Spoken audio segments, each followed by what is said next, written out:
High বন্ধুরা, আজ আমি চলে এসেছি বর্ষার একটা স্পেশাল মেনু নিয়ে। সেটা হচ্ছে গিয়ে খিচুড়ি। যে হারে বর্ষা হচ্ছে, টানা বর্ষা চলছে প্রায় 7, 8, 10 দিন ধরে।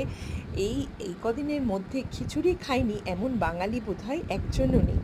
সেই জন্য আজ চলে এসেছি আমি। খিচুড়িটা আমি কিভাবে রান্না করেছি সেটা তোমাদের সাথে শেয়ার করতে। দেখো, প্রথমেই আমি মুগ ডালটাকে শুকনো তাওয়াতে ভালো করে ভেজে নিয়ে সেটাকে অল্প করে সেদ্ধ করে রেখে দিয়েছিলাম। তারপরে তেল গরম করে তার মধ্যে তেজপাতা, শুকনো লঙ্কা আর গোটা গরম মশলা ফোড়ন দিয়ে তার মধ্যে ওই অল্প করে সেদ্ধ করে রাখা ডালটা দিয়ে ভালো করে নেড়েচেড়ে গোবিন্দভোগ চাল আমি ভিজিয়ে জল ঝরিয়ে রেখে দিয়েছিলাম, সেই চালটা দিয়ে দিলাম।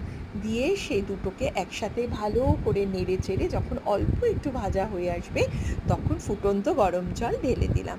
দেখো, অবশ্যই চেষ্টা করবে সবাই গরম জল দিতে। যে কোনো রান্নায় কিন্তু ফুটানো জল বা গরম জল দিলে কিন্তু সেই রান্নার টেস্ট আলাদা হয়।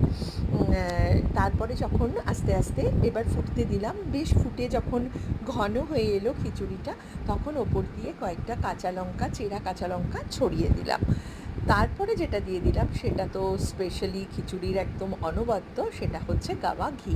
ওপর দিয়ে অল্প করে ছড়িয়ে দিলাম। অল্প করে এই কারণেই দিলাম যে আমাদের কিন্তু যখন আমি এটা বাড়বো পাতেও কিন্তু খিচুড়ির ওপরে ঘি ছড়িয়ে দিতে হবে।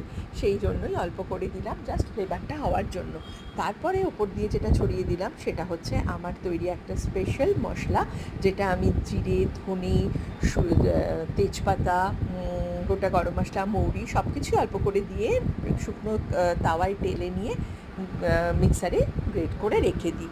সেই মশলাটা ছড়িয়ে দিলাম। হয়ে গেল আমার খিচুড়ি রান্না। কেমন হয়েছে বলো? টাটা।